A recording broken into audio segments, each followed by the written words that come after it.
ದೃಷ್ಟಿ ಅದು ಬೆಳಗಿಂದ ನೀವೇನು ತಿಂದಿಲ್ವಂತೆ, ಊಟ ಬಡಿಸ್ಲಾ ಅಂತ.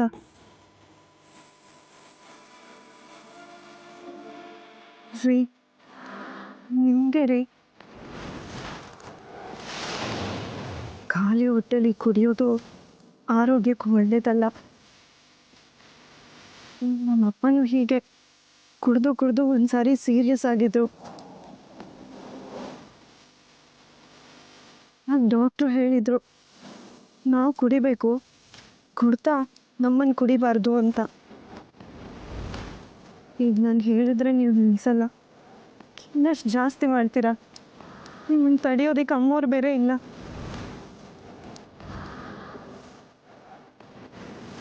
ಏನ್ರಿ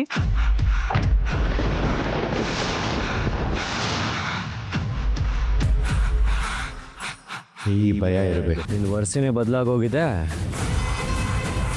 ಏನದು ರೀ? ಏನ್ರಿ? ನೀವು ಹೋಗ್ಲಿ ಬಿಡ್ಲಿ, ನೀವು ನನ್ನ ಕುತ್ತಿಗೆ ತಾಳಿ ಕಟ್ಟಿದ್ದೀರಾ ಅಂದರೆ ನೀನು ಮಾಡಿರೋ ತಪ್ಪಿಗೆ ನಾನು ಕೊಟ್ಟ ಶಿಕ್ಷೆ ಅದು. ಏನು? ನೀನು ನನ್ನ ಬಿಟ್ಟು ಹೋಗಬೇಡ, ನನ್ನ ಮನೇಲೇ ಇರು ಅಂತ ಹೇಳಿದ್ದು, ಮನೆಗೆ ವಾಪಸ್ ಕರ್ಕೊಂಡು ಬಂದಿದ್ದು, ಅಕ್ಕಂದಿರಿಂದ ನಿನ್ನ ಮನೆ ತುಂಬಿಸ್ಕೊಂಡಿದ್ದು ನೋಡಿ ನಾನು ನಿಜವಾಗ್ಲೂ ನಿನ್ನ ಗಂಡ ಆದೆ ಅಂತ ಅನ್ಕೊಂಡ್ಬಿಟ್ಟಿಯಾ? ಸ್ವರ್ಗದಂಥ ಸಂಸಾರ ನಮ್ದಾಗತ್ತನ್ನೋ ಭ್ರಮೇಲಿದೆಯಾ?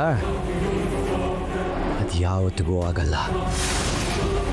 ನನ್ನಲ್ಲಿ ನಂಬಿಕೆ, ಭರವಸೆ, ಆಸೆಗಳನ್ನ ಹೇಗೆ ಹುಟ್ಟಿಸಿ ಹೊಸ್ಕಾಕ್ದೆಯೋ ಅದೇ ರೀತಿ ನಿನ್ನ ಸಣ್ಣ ಸಣ್ಣ ಆಸೆಗಳೆಲ್ಲ ಹೆಚ್ಚು ಮಾಡಿ ಹೊಸ್ಕಾಕ್ಬಿಡ್ತೇನೆ.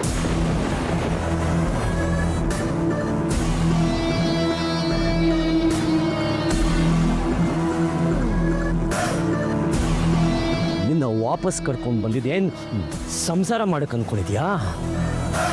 ನಿನಗೆ ಶಿಕ್ಷೆ ಕೊಡಕ್ಕೆ. ನೀನು ಮಾಡಿದ ಮೋಸಕ್ಕೆ ಅನುಭವಿಸ್ಬೇಕು. ಅದು ಇಡೀ ಬಳ್ಳಾರಿಗೆ ಗೊತ್ತಾಗಬೇಕು. ಮೋಸ ಮಾಡಿದವರು ಮನೆಯವರೇ ಆಗಿರಲಿ, ದತ್ತಾಬಾಯಿ ಕ್ಷಮಿಸಲ್ಲ, ಶಿಕ್ಷೆ ಕೊಡ್ತಾರಂತ ಎಲ್ಲರಿಗೂ ಗೊತ್ತಾಗಬೇಕು. ಇವತ್ತೇ ನಿನಗೆ ಶಿಕ್ಷೆ ಕೊಡೋಣ ಅಂದ್ಕೊಂಡೆ, ಉಳ್ಕೊಂಬಿಟ್ಟೆ. ನಾಳೆಯಿಂದ ನಿನ್ನ ಪರದಾಟ ಶುರು ನೋಡ್ತಾ ಇರೋ. ನಾಳೆಯಿಂದ ನನ್ನ ಭವಿಷ್ಯ ಹೇಗೆ ಕತ್ತಲೆ ಆಗುತ್ತೆ ಅಂತ.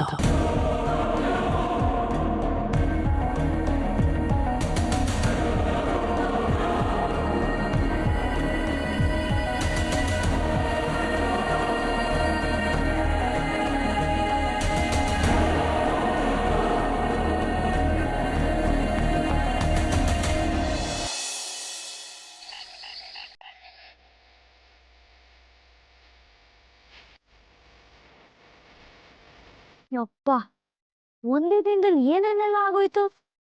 ಸದ್ಯ ಮತ್ತೆ ವಾಪಸ್ ಈ ಮನೆಗೆ ಬಂದ್ವಲ್ಲ, ಅದಕ್ಕೆ ಮನಸ್ಸಿಗೆ ತುಂಬಾ ಸಂತೋಷ ಆಗ್ತಿದೆ. ಈಗ ಕಣ್ ತುಂಬಾ ನಿದ್ರೆ ಮಾಡ್ಬೋದು. ನಾಳೆ ಸ್ಕೂಲಿಗೆ ಬೇರೆ ಹೋಗ್ಬೇಕು. ಬೇಗ ಮಲ್ಕ ರಜಾ. ನಾವು ತುಂಬ ದಿನ ಆದಂಗೆ ಅದಕ್ಕೆ ನಾವು ಕುಡ್ದು ಈಗ ಒಂದು ಕೆಲಸ ಮಾಡ್ತೀನಿ, ಇವತ್ತು ಕಂಠ ಪುಟ್ಟು ಕುಡ್ದು ದಬಾಕೊಂಡ್ಬಿಡ್ತೀನಿ. ಹಂಗೆ ಮಾಡು. ಜನಿ ನಂದಿ ಕಳಕ್ಕೆ ಮೈಸೂರು ಪಕ್ಕ ಏನಾದ್ರು ಅಲ್ಲಿ ಏ ರಾಜ, ಬರ್ತಾ ಬರ್ತಾ ರಾಯಲ್ ಕುದುರೆ ಕತ್ತೆ ಆಯ್ತಂತೆ. ಹಾಗಾಯ್ತು. ನೀವು ನಿಮ್ಮಪ್ಪನ ಥರನೇ ಆಗ್ತಿದ್ಯಲ್ಲೋ. ನಿಮ್ಮಕ್ಕನ ಜೀವನದಲ್ಲಿ ಏನೇನೆಲ್ಲ ನಡೀತು, ಅವಳ ಬಗ್ಗೆ ಯಾರಿಗೂ ಸಂಕಟನೇ ಇಲ್ಲ. ನಿದ್ದೆ ಮಾಡ್ಬೇಕಂತೆ, ಸ್ಕೂಲ್ಗೆ ಹೋಗ್ಬೇಕಂತೆ. ತನ್ನೆ ತಿಂತ ಇರೋದು ನಿಮ್ಗೆ ಅಲ್ಲ. ನಮ್ಮ ದೃಷ್ಟಿಪುಟ್ಟನ ಜೀವನ ಬದಲಾಗಿದೆ, ಖುಷಿ. ಮಾತಾಡ್ಬೇಡ ನೀನು. ಬಾಯಿ ಮುಚ್ಕೊಂಡು ಸುಮ್ಮನೆ ಇರು. ನೋಡು, ಅದೇವಾ ನೀನ್ ಅಪ್ಪ ಏನೋ ಬಳ್ಳಾರಿಗೆ ಬಂದ್ಮೇಲೆ ಸರಿ ಹೋಗ್ತೀಯ ಅನ್ಕೊಂಡೆ. ಎಷ್ಟೇ ಆದ್ರೂ ನಾಯಿ ಬಾಲ ಯಾವತ್ತಿದ್ರು ಡೊಂಕೆನೆ. ಈ ಬೂಚ ಚೆನ್ನ ನೀನು ಪಾಯಿಂಟ್ ಇದ್ದು ಬೈದ್ರೆ ಸರಿ ಬೇಜಾರಾಗಲ್ಲ ನನಗೆ. ಸುಮ್ಮನೆ ಬೈತಾ ಕಿರಿಕಿರಿ ಆಗುತ್ತೆ ನನಗೆ. ಏನು ಸುಮ್ಸುನೆ ಬೈದ್ವಲ್ಲ ನಿನ್ಗೆ? ಪ್ರೀತಿ ಇಲ್ದೇ ಇರೋ ಗಂಡನ ಜೊತೆ ಮದುವೆ ಬಂಧನದಲ್ಲಿ ಸಿಕ್ಕಾಕೊಂಡಿದ್ದಾಳೆ ನನ್ನ ಮಗಳು. ಅದ್ರ ಬಗ್ಗೆ ಚಿಂತೆ ಬೇಡವಾ ನಿನಗೆ? ಅಯ್ಯೋ ಆಗೋದೇನೋ ಒಳ್ಳೇದಕ್ಕಿಂತ ದೊಡ್ಡವರು ಹೇಳಿಲ್ವಾ? ಯೋಚನೆ ಮಾಡು ನೀನೇ. ನಮ್ಮ ದೃಷ್ಟಿ ಪುಟ್ಟ ಉಳ್ಳಾಗಡ್ಡಿಯನ್ನು ರಾಕ್ಷಸನ ಕೈ ಸಿಕ್ಕಾಕೊಂಡು ನೋಡ್ಬೇಕಾಗಿತ್ತು. ಅವನಿಂದ ತಪ್ಪಿಸ್ಕೊಂಡು ಬಳ್ಳಾರಿಯವ್ರಿಗೆ ಬಂದ್ವಿ, ಕೆಲಸಗಾರರಾಗ ಸೇರ್ಕೊಂಡ್ವಿ. ಈಗ ನಮ್ಮ ಮಗಳು ಪಾರ್ಟಿ ಕುಟುಂಬದ ಸೊಸೆ ಆಗಿದ್ದಾಳೆ. ಏ ಪುಟ್ಟಿ ನಮ್ಮ ಪುಟ್ಟಿ ಇದಲ್ಲ ಈಗ ಕೋಟಿ ಕೋಟಿ ಆಸ್ತಿ ಅವ್ರ ಮನೆದು. ಮುಂದೆ ಆ ಆಸ್ತಿಗಲ್ಲ ಅವಳು ಯಜಮಾನ್ತಿ. ಸ್ವಲ್ಪ ಬುದ್ಧಿನೇ ಇಲ್ಲ ಅಲ್ಲ ಚೆನ್ನ. ಈಗ ನಾವು ಈಗ ದೊಡ್ಡ ಮನೆ ಬೀಗರು. ನಾನು ತತ್ತಬಾಯಿ ಮಾವ, ನೀನು ತತ್ತಬಾಯಿ ಅಂತ. ಭಗವಂತ ಇದನ್ನೆಲ್ಲ ಕೊಟ್ಟಿದ್ದಾರಲ್ಲ ಹೊರ ಅಂತ ಸುಮ್ಮನೆ ಇದ್ದು ಬಿಡ್ಬೇಕು. ಸುಮ್ಮನೆ ಚಿಂತೆ ಅಂತ ಹೇಳ್ತೀಯ. ತಲೆನೊಂದು ಬುದ್ಧಿ ಬೇಡವಾ? ಶಿಕ್ಷಣ ಇರಬೇಕು.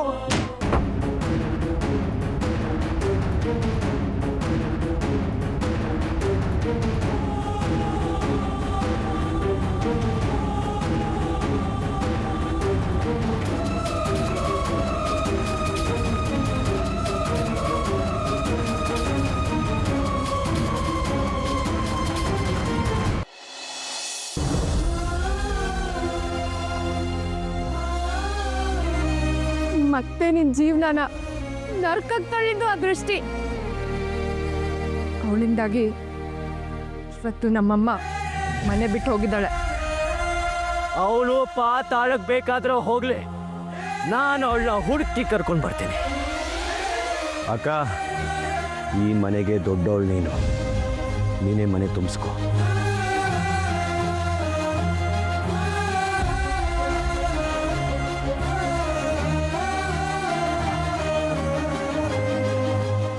ದತ್ತ, ನೀನಿನ್ನ ಕುಡಿತಾ ಇಲ್ಲ, ಇದೇ ನಿನ್ನ ಕುಡಿತಾ ಇದೆ. ಬಜರಂಗಿ, ನಾವು ಕುಡಿಬೇಕು, ಕುಡ್ತಾ ನಮ್ಮನ್ನು ಕುಡಿಬಾರ್ದು. ನೀನೊಬ್ಬ ಬಾಕಿ ಇದೆ ನೋಡಿ ನಂಗೆ ಬೋಧನೆ ಮಾಡೋಕ್ಕೆ. ನಾನು ಇದನ್ನ ಕುಡಿತಾ ಇರೋದಕ್ಕೆ ಸಮಾಧಾನವಾಗಿರೋದು ಬಜರಂಗಿ.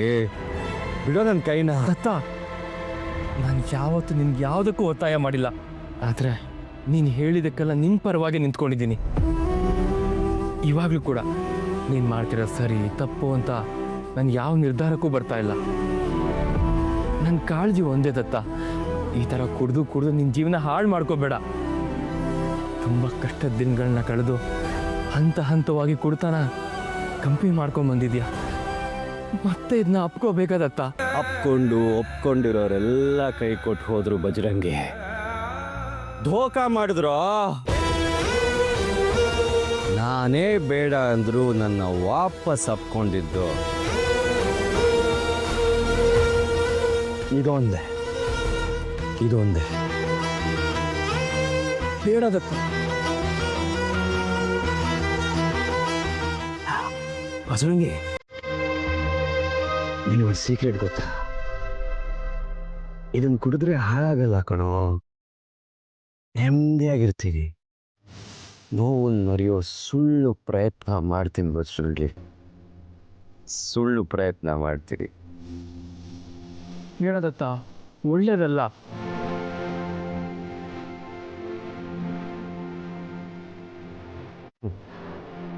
ಹಾಳಾಗತ್ತೆ ನನ್ನ ಜೀವನದಲ್ಲಿ. ಬೇರೆ ಏನಾದರೂ ಉಳಿದಿದೆಯಾ ಬಜರಂಗಿ? ಹೆಚ್ಚು ತಂದೆ ತಾಯಿನೇ ಬೇಡ ಅಂತ ನನ್ನ ಬೀದಿಲ್ ಬಿಟ್ಟು ಹೋದ್ರು. ಪ್ರೀತಿ ಮಾಡಿದವಳು ನಾನು ಮಾಡಿದೆಲ್ಲ ನಾಟಕ ಅಂತ ಹೊರಟೋದ್ಲು. ಮದುವೆ ಆಗ್ತೀನಂತ ಬಂದವಳು ಬೇರೆಯವ್ರನ್ನ ಪ್ರೀತಿಸಿ ನನ್ನ ಮೂಗಿನ ಕೆಳಗೆ ನಾಟಕ ಮಾಡಿ ಓಡೋದ್ಲು. ಇನ್ನು ನನ್ನ ಪ್ರಾಣ ಸ್ನೇಹಿತೆ ಪ್ರಾಣನೇ ತೆಗೆದ್ಬಿಟ್ಲಲ್ಲೋ.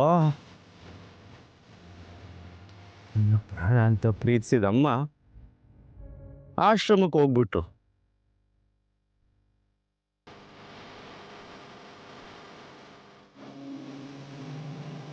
ಜೀವನದಲ್ಲಿ ಚೆನ್ನಾಗಿರೋಕ್ಕೆ ಏನಿದೆ ಬಜರಂಗಿ?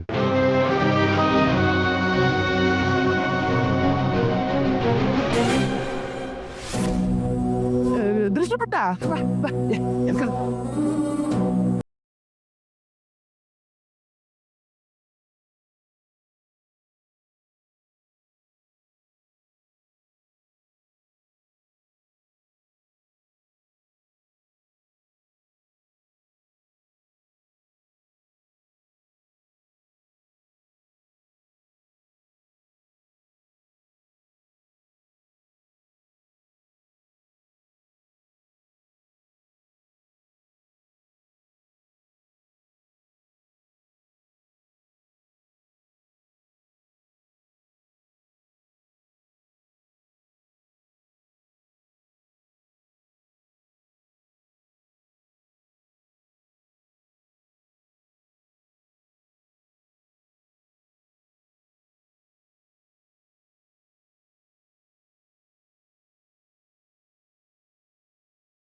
ಅದು ನನ್ನ ಪಾಲಿಗೆ ಶಿಕ್ಷೆ.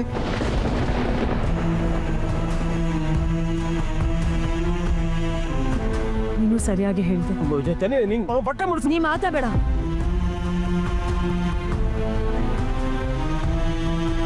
ನೋಡು ದೃಷ್ಟಿ, ಅವ್ರು ನಿನ್ನ ವಾಪಸ್ ಕರ್ಕೊಂಬಂದಿದ್ದಾರೆ ಅಂದ ತಕ್ಷಣ ಅವ್ರು ಹೇಳ್ದಾಗೆ ನೀ ಕೇಳಬೇಕಾಗಿಲ್ಲ. ಅವ್ರು ಕೊಡೋ ನೋವನ್ನ ನೀ ಅನುಭವಿಸ್ಬೇಕಾಗಿಲ್ಲ ಕಂದ.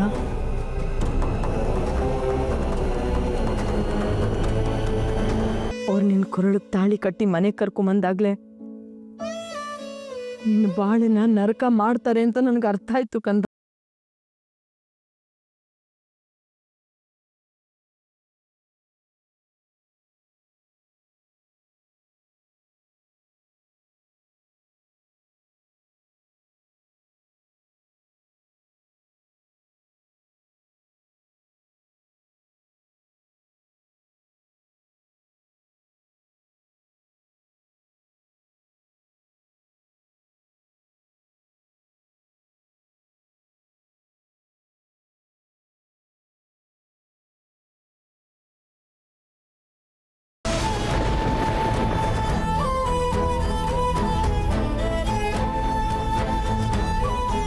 ಸಾಹುಕಾರೇ ನನ್ನ ಜಗತ್ತು.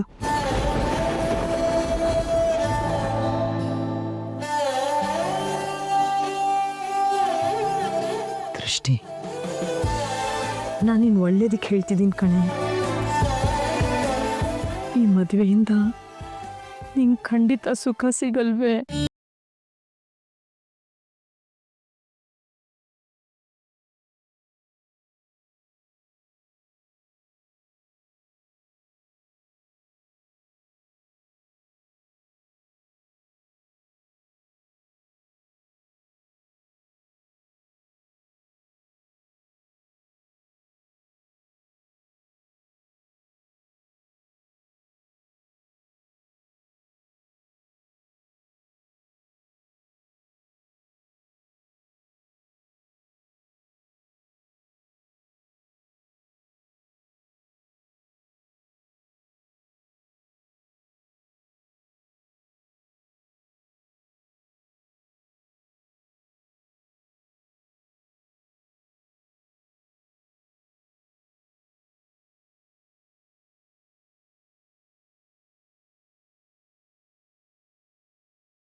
ನನ್ನ ಗಂಡನ ಮನೆ ಬಿಟ್ಟು ನಾನು ಬರಲ್ಲ.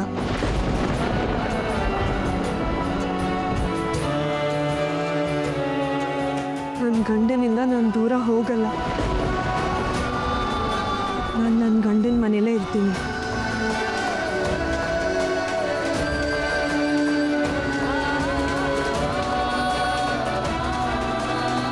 ಜೀವನ ಪೂರ್ತಿ ಅವ್ರನ್ನ ಚೆನ್ನಾಗಿ ನೋಡ್ಕೊಳ್ಳೋದು ನನ್ನ ಕರ್ತವ್ಯ. ನಾನು ಅದನ್ನು ಮಾಡ್ತೀನಿ. ಕಷ್ಟ ಅಂತ ಹೆದರ್ಕೊಂಡು ಎಲ್ಲರೂ ಗಂಡನ ಬಿಡೋದಾಗಿದ್ರೆ ನೀನು ಯಾವತ್ತೋ ಬಿಟ್ಟಿರ್ತಿದ್ದೆ ಅಲ್ವಮ್ಮ?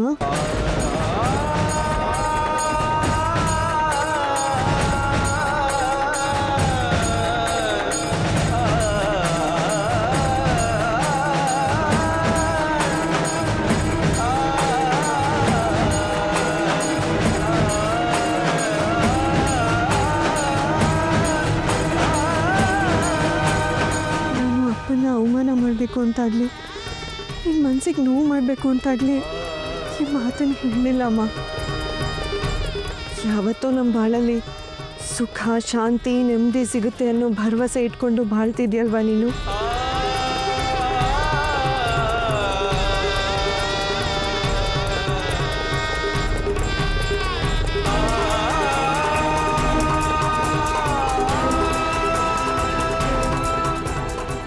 ನಾನು ಅದೇ ಭರವಸೆ ಇಟ್ಕೊಂಡಿದ್ದೀನಮ್ಮ.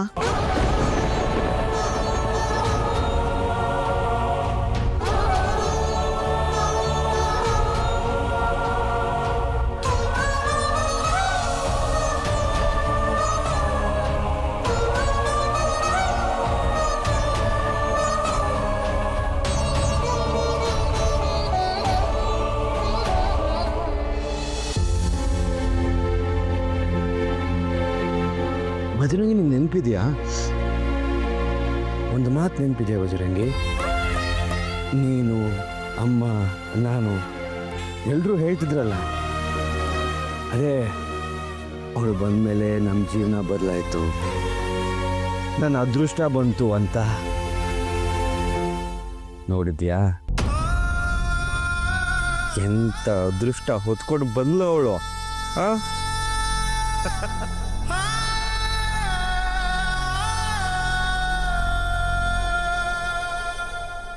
ಮೊದಲು ಮೋಸ ಮಾಡಿದವಳು ಬರೀ 8 ವರ್ಷ ನರಳಿಸಿದ್ಲು.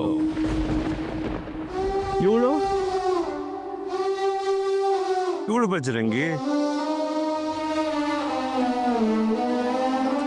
ಎಂಟಾಗಿ ಮೋಸ ಮಾಡ್ಬಿಟ್ಲಲ್ಲೋ ಬಜರಂಗಿ. ಪರ್ಮನೆಂಟಾಗಿ ನೋವು ಕೊಟ್ಬಿಟ್ಳು.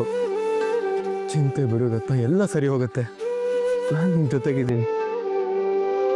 ನಾನು ನೀನು ಒಂದಾಗಿ ಎಲ್ಲ ಒಂದೊಂದಾಗಿ ಸರಿ ಮಾಡೋಣ.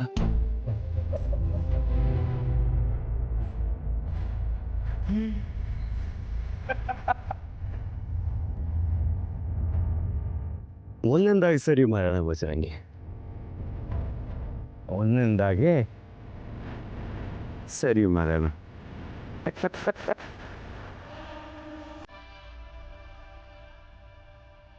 ಒಂದೊಂದಾಗಿ ಸರಿ ಮಾಡೋಣ, ಒಂದೊಂದಾಗಿ.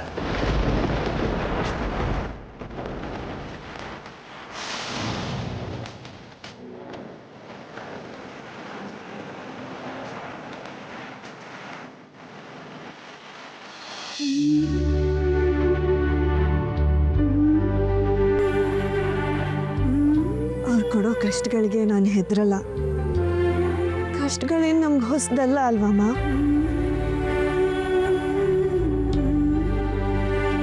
ನಿಜ ಹೇಳಬೇಕು ಅಂದರೆ ಸಾಹುಕಾರಿಗೆ ಬರೀ ನನ್ನ ಮೇಲೆ ಕೋಪ ಇಲ್ಲ, ಮೋಸ ಮಾಡಿರೋ ಆ ಇಂಪನ ಮೇಲೂ ವಿಪರೀತವಾದ ಕೋಪ ಇದೆ.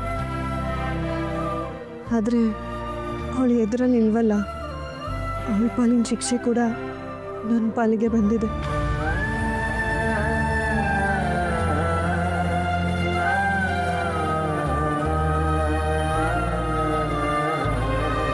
ಪರವಾಗಿಲ್ಲ ಅಮ್ಮ, ಸದ್ಯದ ಪರಿಸ್ಥಿತಿಗೆ ನಾನೇ ಕಾರಣ ಆಗಿದ್ದೀನಿ.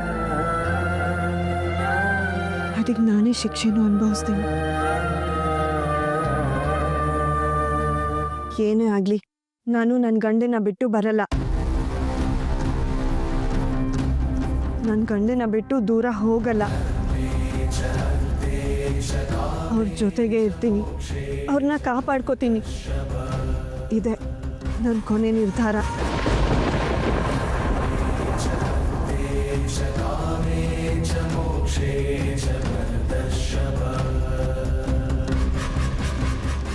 ಅಕ್ಕ ಥರ ಹೀಗಿರುತ್ತೆ ಅಂತ ನಂಗೆ ಮೊದಲೇ ಗೊತ್ತಿತ್ತು. ಅದಕ್ಕೆ ನಾನು ಮಲಗ್ತೀನಿ, ನಾಳೆ ಸ್ಕೂಲ್ಗೆ ಹೋಗ್ತೀನಿ ಅಂತ ಹೇಳಿದ್ದು. ನಾನು ಅಷ್ಟೇ ನಮ್ ದೃಷ್ಟಿ ಪುಟ್ಟ ಧೈರ್ಯವಾಗಿ ಇನ್ನೆಲ್ಲ ಬಳ್ಳಾರಿಲಿ ಎದುರಿಸ್ತಾನೆ ಅಂತ ನಂಗೆ ಮೊದಲೇ ಗೊತ್ತಿತ್ತು.